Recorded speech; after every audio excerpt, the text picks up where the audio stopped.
بسم اللہ الرحمن الرحیم۔ عزیزان محترم،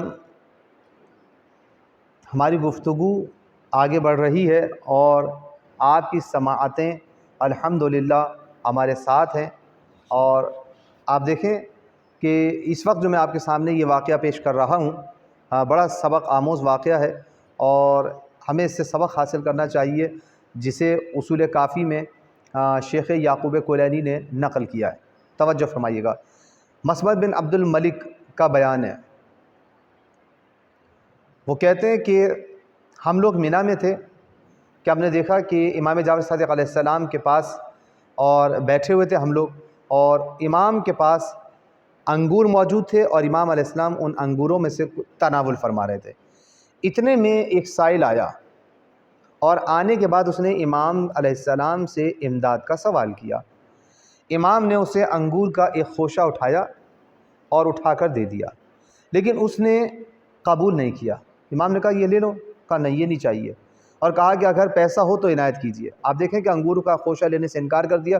جیسے آج بھی آپ دیکھتے ہیں کہ بہت سارے فقیر ہوتے ہیں کہ اگر انہیں کوئی چیز دو تو کہتے ہیں نہیں ہمیں یہ نہیں چاہیے، ہمیں یہ چاہیے۔ 10 روپے دیں تو نہیں لیں گے، کہ ہمیں 100 روپے چاہیے مثلا۔ تو آپ دیکھیں کہ ایسے ہر دور میں لوگ موجود ہوتے ہیں کہ جو دیے جانے والی چیز پر اکتفا نہیں کرتے ہیں، قناعت نہیں کرتے ہیں۔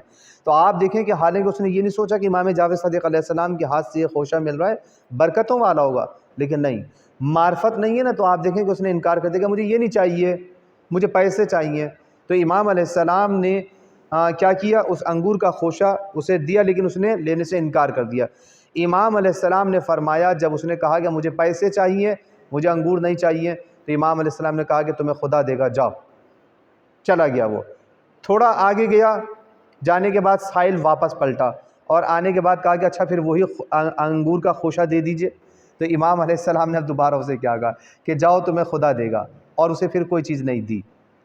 تو اس لیے کہ پہلے جو امام علیہ السلام عنایت کر رہے تھے، اس نے چونکہ یہ بھی تو اللہ ہی کی طرف سے دیا جا رہا تھا، امام علیہ السلام نے صرف اس بنیاد پر کہ اسے احساس ہو اس بات کا کہ جو مل رہا ہے وہ خداوند عالم کی جانب سے ہے، اور اس پر اسے قناعت کرنی چاہیے تھی، پروردگار عالم کی نعمت ہے۔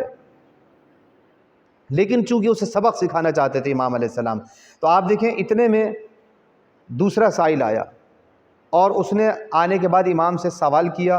تو امام نے کیا کیا، انگور کے صرف 3 دانے اٹھا کر اسے دے دیے، اور جب اسے 3 دانے ملے تو وہ اس نے ہاتھ بڑھا کے وہ تینوں دانے لے لیے اور کہنے لگا کہ شکر ہے خدا کا کہ جس نے مجھے یہ رزق عطا کیا، جو عالمین کا پروردگار ہے، اور جس نے مجھے یہ روزی عنایت کی۔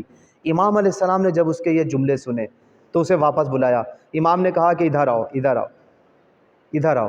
جب وہ قریب آیا، امام نے اپنے دونوں ہاتھوں کو بڑھایا اور انگور بھرے اپنے دونوں ہاتھوں سے بھر کر اور اسے عنایت کیے۔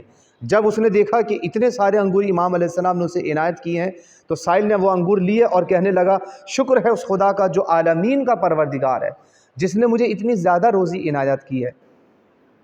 امام نے فرمایا، اپنے غلام سے فوراً سوال کیا، کہا کہ اے غلام تمہارے پاس کتنے پیسے ہیں؟ کہنے لگا مولا 20 درہم ہے۔ کہا نکالو جلدی۔ 20 درہم لیے، توجہ کیجیے گا، 20 درہم اس سے لیے اپنے غلام سے، اور لینے کے بعد وہ 20 درہم بھی اس کو دے دیے۔ جیسے ہی اس نے 20 درہم حاصل کیے، کہنے لگا پاک ہے وہ ذات، شکر ہے اس مالک کا کہ جو عالمین کا پروردگار ہے، پروردگار تیرا شکر ہے مالک کہ تو نے مجھے اتنی بڑی نعمت عطا کی، ہر نعمت تجھ سے ہے، تو یکتا ہے، تیرا کوئی شریک نہیں ہے۔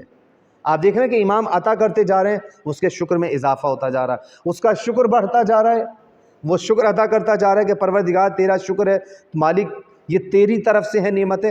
بس عزیزان محترم، جیسے ہی امام علیہ السلام نے اس کے یہ جملے سنے کہ وہ پروردگار عالم کی بارگاہ میں اس طریقے سے شکر ادا کر رہا ہے کہ مالک یہ معرفت کا دریچہ ہے، یہ معرفت کی منزلیں ہیں، امام علیہ السلام نے اسے پھر بلایا اور کہا کہ ادھر آؤ۔ اب امام علیہ السلام نے پتہ ہے کیا کیا، اپنا پیراہن اتار کے اسے دے دیا۔ بس عزیزان محترم اب سنیں، اس سائل کے جملے بھی سنیں، بڑا معرفت والا سائل تھا کہ جس نے خداوند عالم کی معرفت حاصل کی، اس کی نعمتوں پر شکر کیا، وہ شکر ادا کرتا جا رہا ہے، امام عطا کرتے جا رہے ہیں۔ اس نے کہا کہ پروردگار تیرا بہت شکر ہے اور اے امام آپ کا بھی بہت شکر ہے۔ حاضرین کہتے ہیں، مسمع کہتے ہیں کہ مجھے ایسا لگ رہا تھا کہ اب اس نے اگر امام علیہ السلام کا شکریہ ادا نہ کیا ہوتا تو شاید امام اب نہ جانے اسے کیا چیز عنایت کر دیتے۔ لیکن آپ دیکھیں کہ امام علیہ السلام نے یہاں پہ یہ سبق دیا ہے، توجہ فرمائیں کہ امام علیہ السلام اسے یہ سمجھانا چاہتے ہیں، لوگوں کو یہ سمجھانا چاہتے ہیں کہ دیکھو وَإِن شَكَرْتُمْ لَأَزِيدَنَّكُمْ، کہ اگر تم خداوند عالم کا شکر ادا کرو گے تو خداوند عالم تمہاری نعمتوں میں اضافہ کرتا چلا جائے گا۔ پہلے والے نے شکر ادا نہیں کیا تو امام نے اسے دینے سے انکار کر دیا، لیکن دوسرا والا سائل جسے 3 دانے ملے تھے صرف، آپ دیکھیں امام علیہ السلام نے 3 دانے کے بعد اسے دونوں ہاتھ بھر کے عنایت کیے، اس نے اس پہ بھی شکر ادا کیا تو امام علیہ السلام نے اسے اپنے غلام تک سے پیسے لے کر دے دیے۔ پروردگار عالم کی بارگاہ میں اس نے اس پر بھی شکر ادا کیا اور یہاں تک کہا کہ پروردگار یہ نعمتیں تیری طرف سے ہیں، تیرا شکر ہے، تو عالمین کا رب ہے۔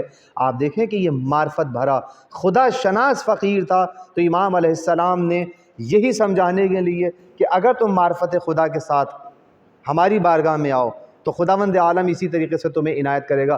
یہاں تک کہ امام علیہ السلام نے اپنا پیراہن بھی دے دیا اور یہ بتا دیا کہ ہم اپنا سب کچھ دینے کے لیے تیار ہیں، شرط یہ ہے کہ تم معرفت کے ساتھ ہماری بارگاہ میں آؤ۔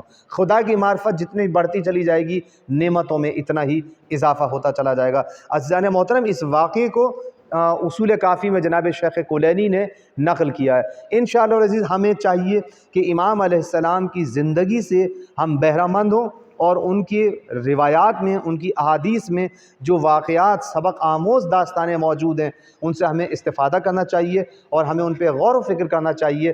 یقیناً یہ ہمارے لیے مایہ ہدایت ہیں اور ہم سب کے لیے نجات کا سرمایہ ہیں۔